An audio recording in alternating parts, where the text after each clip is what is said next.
Hello, welcome back to Friends Green Porsche Prep Book. Today we have got a 996 turbo on the ramp here, and we're doing a video on the extensive kind of refresh that we're doing. One of the jobs is a full suspension overhaul. We'll be using all standard parts but for the shock absorbers, which we haven't fitted to a four-wheel drive car before. We have used on two-wheel drives and we're very impressed with the results, which are these shock absorbers, which are called Coney Actives. So they're a slightly more sporty shock absorber. We'll be fitting those to all four corners. We've then got standard turbo coil springs from Porsche, which are the same essentially as an MO30 spring, which is the sport suspension. We've then got all standard arms. We use a high quality brand called CTE, which you can see there. 4 top mounts, 2 front top bearings, bump stops and dust bellows, track rod ends and inner track arms. We're then fitting Power Flex poly bushes to the both anti-roll bars, and then it will go for a wheel alignment.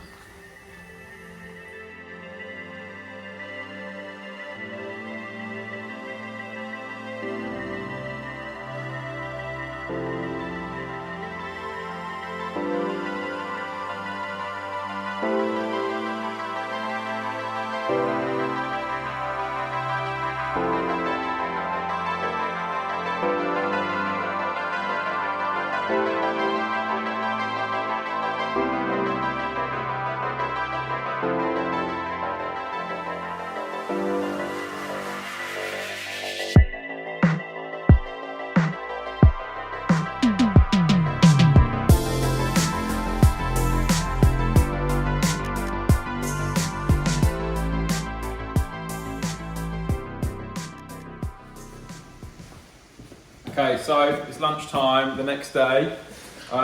Luke has completed the major service on the car, which we haven't bothered showing because we've shown that before.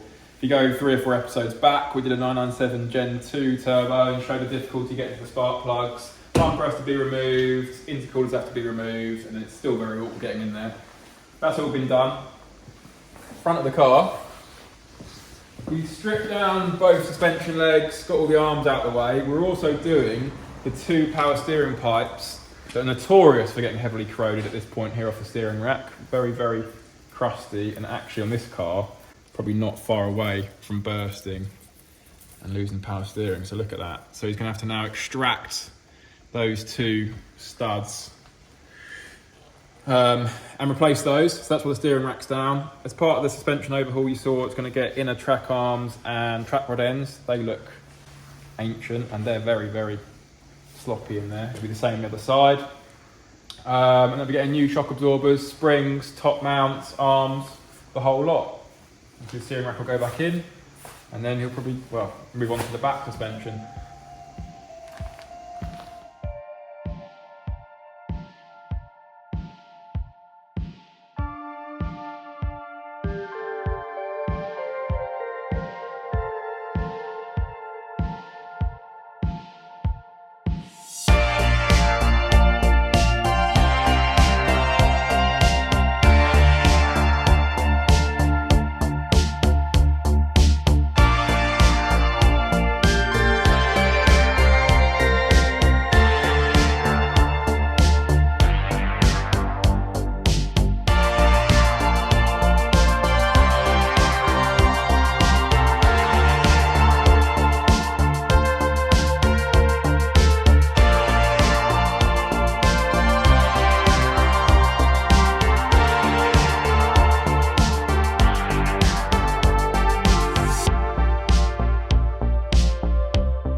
Right, okay.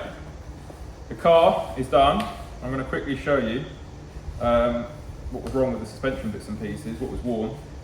It's like a surgeon putting these on. Right, so shock absorbers. As you know, we've gone for the conies and like for like Porsche springs. I'm going to come up here, Brad, and I'll show you the springs. These are probably the springs from the factory. They always corrode worse at the bottom here, where it sits in the kind of spring retainer collar, whatever you want to call it. Sits in there and chafes. That then gets corroded. They put a protective thick paint coating on, but when that peels off, there's nothing stopping it from corroding. So that's why the springs were changed. Same story with the rears. Can you see that? Paint all blistering. Shock absorbers. I can't remember without looking at the inspection report if they had play in them. They often obviously get play in the strut themselves. Heavily, heavily corroded. We also, on this one, he was having trouble. This is what happens sometimes when they've not been undone in a long, long time. Top mount gets stuck and the top nut just won't undo. So you can see on that top mount, see where the bush has all started to melt. That's because it had heat on there, trying to get the top nut to unseize from there. And he's had trouble to the point that he's had to grind through the top nut to release it. We knew we were getting rid of them anyway, so that was the only way to release it from the car. That was that. The drop links, I mean, not particularly anything wrong with those. They would have been changed. The actual metal itself looks quite corroded. The rears were better. The rears have obviously been changed. And at some point in the last few years, you can see the boots are in much better shape. The ball joint just feels better as well, so you can't feel that, but that just feels better than the front ones. Rear top mounts never seem to wear. So these, by the looks of it, yeah, they've still got the Porsche part numbers on with the originals from the factory. Get a nice little close up of that on the bush. So they don't tend to need to change those, but obviously we're doing a full suspension overhaul, so they've been changed as well. The other front top mount, the front top mounts aren't original Porsche ones, they're aftermarket. Can you get a close up of that split in the bush there? Is it gone? So that is why top mounts start to creak, because the bush starts to split and then you'll hear a creak or a squeak as if it's coming from the dashboard of the car. Bump stops, as usual, splitting, perishing, they've been changed, dust bellows. Onto the arms, toe arms, the ball joints just very sloppy on those. They are the originals from the factory as well, they've got the Porsche part numbers on, so made in Germany there. Again, these get very, very seized. In fact, these and the control arms get very seized. You can see he's had to cut through that one. So the bolt would have come through that bush there. He's had to cut through with a reciprocating saw to release that one, and then put a new eccentric bolt in there. Have we got any more to cut through? No. Trailing arms, these get very worn in here. They start rattling. The telltale sign of rattling trailing arms is if you're going over bumps and braking at the same time, you'll hear the rattle. If you're not braking, you often won't hear the rattle because it's kind of pulling that arm and that ball joint apart. It's worn. They call these the dog bone arms. So these are the upper control arms. These don't tend to wear as quickly and get such a beating as the lower control arms and the trailing arms. But again, Brad, if you come up close, you can just see the rubbers in the bushes just perishing and very, very old. Same for all four of them. Lower control arms. These two were the rear ones. These have been changed at some point. There's no Porsche markings on them. We wouldn't ordinarily be changing these. The bushes aren't pulling away, they're laminating, they're not perishing, the ball joints are okay, but after doing the whole lot, we've done them anyway. The front ones, however, look to be the originals, or were changed very early in the car's life for Porsche ones. But again, Brad, if you come up close for the last time, you see the bush is all just perishing and cracking, look there, and pulling away from the metal body. Eventually, what happens is, again, like we were talking about earlier with the top mounts, that bush will start moving independently to the metal arm and you'll start to get creaking when you go over bumps. I think that's our lot. I'm going to throw the car up in the air and show the new stuff. These lovely new shiny bits, Brad. Indeed. Control arms, trailing arms, upper control arms, the dog bone arms as we were saying. drop links. Here are the Coney shocks, looking lovely with new springs.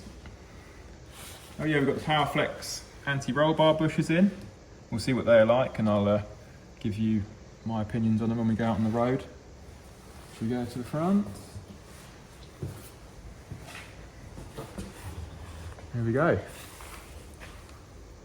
And we also put track rod ends and inner track arms, as we spoke about earlier. I think that's about all, isn't it? Yeah, I think so. Right, get it down and out. Hello everybody. Saturday afternoon today. Cold one. It was the first frost today. It's November the 24th. Car's ready to be picked up. The customer is picking it up in a couple of hours, and we haven't taken it out on the road yet to talk about that suspension, so I'm going to do that. And I've got the paperwork on the windscreen there to quickly run through the bits and pieces, because according to the comments, it's interesting to hear about the other little trivial bits which I thought people might find a bit tedious. But there we are. I'm going to run through them. Quick rundown with the car. It's kind of our usual process. The customer got in contact. I think he just got the car, which is often the case. Wanted us to do our FGP comprehensive inspection and report, which we charge £199 for, unless you're going to have £1,000 worth of work with that report. Then we do it for half price, so £99.50 plus VAT. That's about a 2 to 3 hour, depending on how much we find and how bad the car is, our inspection, itemising everything. So cosmetic, interior functions, interior condition, exterior condition, obviously mechanical, full diagnostic scan and a test drive, and everything goes onto report, either ticked or advised in an amber or red, with a note as to what's wrong. The process then usually is have a discussion with the customer. We'll provide photos of all the advisories as well, have it in front of both of us, go through it all. Customer usually asks me to prioritise which bits are most important, and compile a quotation according to their budget. So we'll do that. We'll try and amalgamate jobs into one lot of labour to be most efficient with time, obviously. And then we'll usually put little trivial bits and pieces that will improve the car's usability generally on there as well, if they're quite cheap to do. Anyway, so that's what we did. I'll show you what's been done other than the suspension overhaul on this one. So here's kind of what the report looks like. It's 6 pages. And then his documents here. So the inspection and report at the top, £99.50, because it had £1,000 worth of work. We fitted a PCCM Plus to this. So as you know, if you've watched the channel before, we're doing loads and loads of those. We've definitely done more than anywhere else in the country. So I'll show you that in a sec. The major service. So as we discussed earlier, and as we've discussed before on the channel, the turbo is difficult. To get to the spark plugs, the rear tail light's got to come out, the rear bumper's got to come off, and the intercooler's got to drop out the way, and then you can get to those spark plugs and then obviously reassemble it. So I'll give you costings. That was £599 we charge for that. We've noted on there's some heat shields, some honeycomb heat shields within the bumper. So either side of the bumper here, and around the back in fact, but they're in 3 pieces. There's one each side and one at the back, and they stop the bumper, the plastic from the bumper, getting hot. So you get this honeycomb effect metal behind there. And unfortunately, because it's that kind of material, where they fix, there's like some studs that come through and a nut goes in the back, and over time it just wears and elongates that hole, and then the heat shield starts to rattle. They're quite expensive, those bits, so often we'll say to customers, look, we can put a penny repair washer over that and it'll be secure and fine, or here's the cost for new. So we've put those penny repair washers on that one for him. It also had a panel air filter installed, so we didn't replace the filter. We took the panel K&N air filter out and cleaned it, and then reduced the cost of the service accordingly. Brake fluid change, auxiliary drive belt replacements. We had a reverse sensor fault on this. On this car, just unplugged the plug, cleaned up the connections, plugged it back in, and it worked. So there was just a poor connection being made there. The gear shifting mechanism was stiff horizontally, so that's usually there's a ball joint onto the lever, the linkage on the gearbox itself. You can usually just pop the gear cables off, clean up the ball joint, clean up the actual linkage itself, grease it up, put it back, and that usually feels better and moves more freely. It's had a new battery, so a new Bosch battery's gone on. Big long list. That whole page is suspension, and onto the next page in fact. Come on.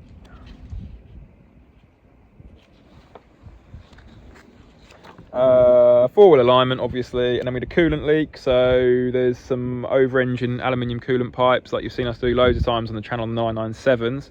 On the 996s, they've got a more traditional and basic connection on them. So it's literally just the end of a pipe, and then a rubber hose goes over the top, and there's a Jubilee clip. It was leaking between those connections.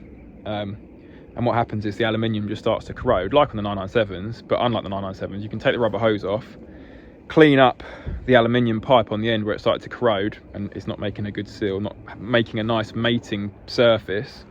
And as long as the rubber hose is still kind of soft and malleable, you can clean up that aluminium, put it back on, put a securing clip, Jubilee clip back on, and that'll make a good seal. If the rubber hose has started to go hard and perish, then obviously we'll change the hose, but don't really have to take the engines out and change aluminium pipes if they're just corroded on the end joints. If they've got corrosion somewhere up the length of the pipe and they've got a pinprick in them, of course we have to change them, but it's quite rare on the 996s.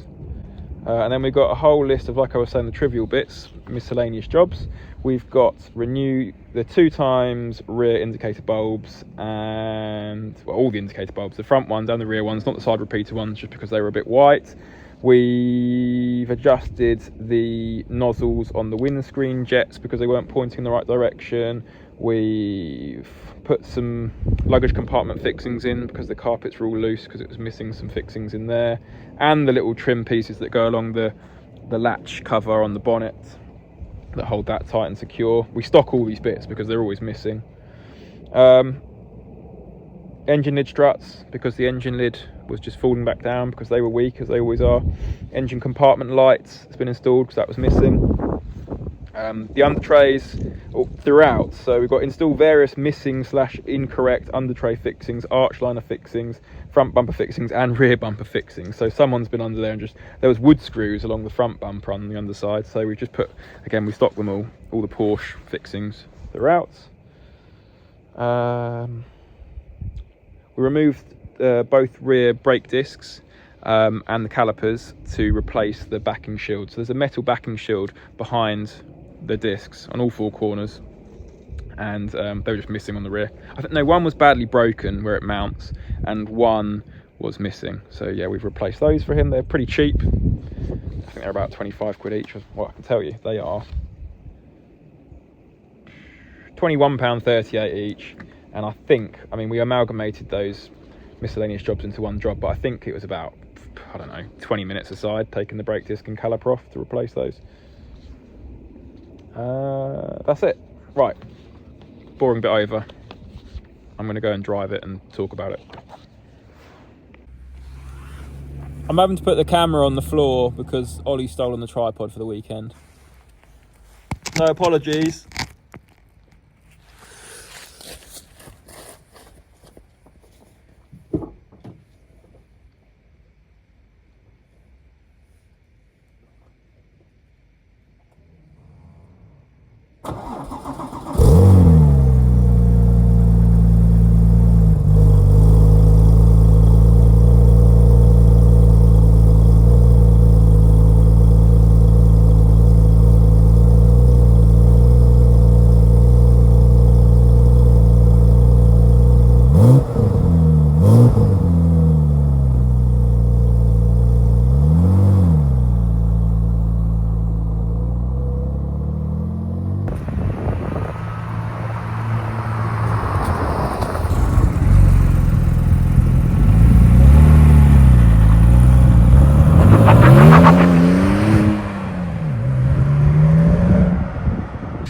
Right, hello everyone. Turn my absolute 80s off or we'll get copyrighted and the video will be removed from YouTube. Right, another apology. The sound quality here is going to be really poor.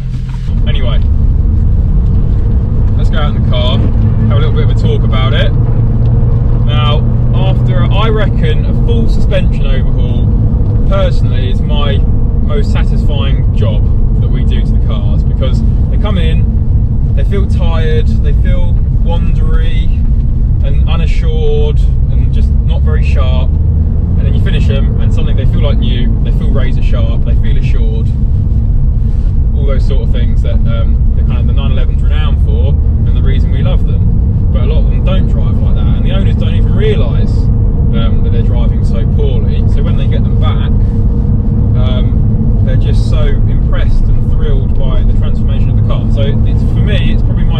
job that we do, and we do no end of them. We're doing probably, I don't know, we're probably doing almost one a week, a full suspension overhaul, a 996 or a 997. We're doing a lot of 997 Gen 2s now. We've probably done in the last year, I don't know, we must have done 6, 7, 8 997 Gen 2 full suspension overhauls. So by full suspension overhauls, I mean every single suspension arm, steering arms, shock absorbers, top mounts, springs, drop links, the whole lot. So we've got fixed prices, package prices. I don't have them on the website, but if you ask me for a quote, I've got a fixed price. I can just click it onto an invoice and send it across to you. Obviously, if you want something a bit custom like this is a Coney setup. It needs adjusting, so it'll take me a little bit of time to get back to you, but not too long. So, just talking about the suspension then. So, obviously, as I was just saying, everything's new, so it all feels razor sharp and like brand new, and it's very, very nice to drive. The couple of custom bits we've done on this car for this customer, the PowerFlex stiffer anti-roll bar bushes and the Coney shock absorbers. Now those two bits on their own, it doesn't make for a too, how do I put it, aggressive setup, so it's still quite close to the standard setup and quite compliant and nice on British roads. The Coney shock absorbers, from experience, they're a little bit stiffer than the standard ones, but not massively. I think if you weren't to know that it had them fitted, you wouldn't tell. You'd have to jump from one car immediately to the other. So yeah, it's not like making a real crashy, firm, horrible rides that's not very good for potholy, bumpy English roads. We've obviously fitted the standard coil springs. Now, we often like to fit the IBAC springs. You may have seen us do those in previous videos. IBAC springs for us are our favoured aftermarket lowering spring. They lower them about 20mm, which is about right. The H&Rs, which are probably their biggest competitor, seem to lower them, although they're both rated at 30mm. The H&Rs are a true 30mm. The IBACs, like I say, seem to be at 20mm. And the H&Rs just, they're that much firmer and become quite crashy, whereas the IBACs aren't much stiffer than the factory. But yeah, anyway, the reason I speak about that, we would consider the IBACs on this, and I would have suggested them to the customer, but they don't make a four-wheel drive one for the 996, so you can't get the IBAC coil springs for a four-wheel drive 996. That's Carrera 4, Carrera 4S, or a turbo.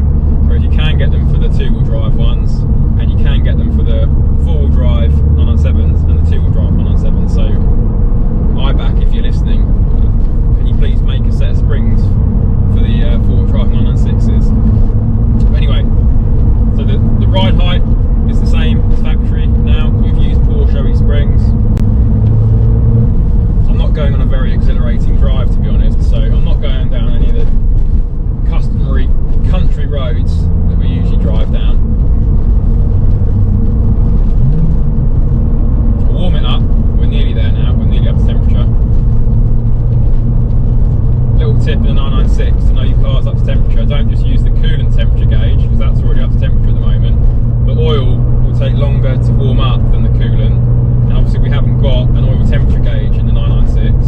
So if you just stick it into neutral and let the oil pressure gauge come down, the oil pressure will come down with the oil temperature going up. So once the oil pressure is down at idle beneath 2 bar, you know your oil's up to temperature and you can start to use the revs. So I've actually detoured out of Stevenage because it just wasn't a good place to feel this suspension and talk about it and test it, generally speaking. So I'm back on the back roads, I'm back on the lanes around FGP HQ actually. So I mean, what I was finding in town there was I hit a few speed bumps and the shocks are just very compliant, and obviously we've fitted standard coil springs, so you haven't got to worry about hitting the nose of the splitter or anything like that. It goes straight over any speed bumps. And the turbos actually sit quite nicely anyway. They sit 10mm lower than that of a standard 911. So yeah, you can go with speed bumps, etc. Quite compliant, quite nice. Right, we're hitting some corners now. Like I said, it feels brand new. The suspension is all brand new, so the car in the corners feels new. It's just razor sharp, which they always feel like when we've done a full suspension overhaul. Yeah, it does. It is cornering very flat, but like I've already said, it feels compliant over bumps. This road particularly is quite potholey drain covers and stuff. It's not shaking my bones around at all. There we go, I'm hitting the drain covers now. This road's quite useful for us when we're diagnosing suspension problems. We've only got to go down here for 200, 300 yards and you've already heard the creak or rattle that the customer's complaining about, and you're able to diagnose where it's coming from, get it back in the workshop and have a look. But yeah, it's tackling these drain covers and bumps really well. Just get through the village, get onto the twisty bits again. Right.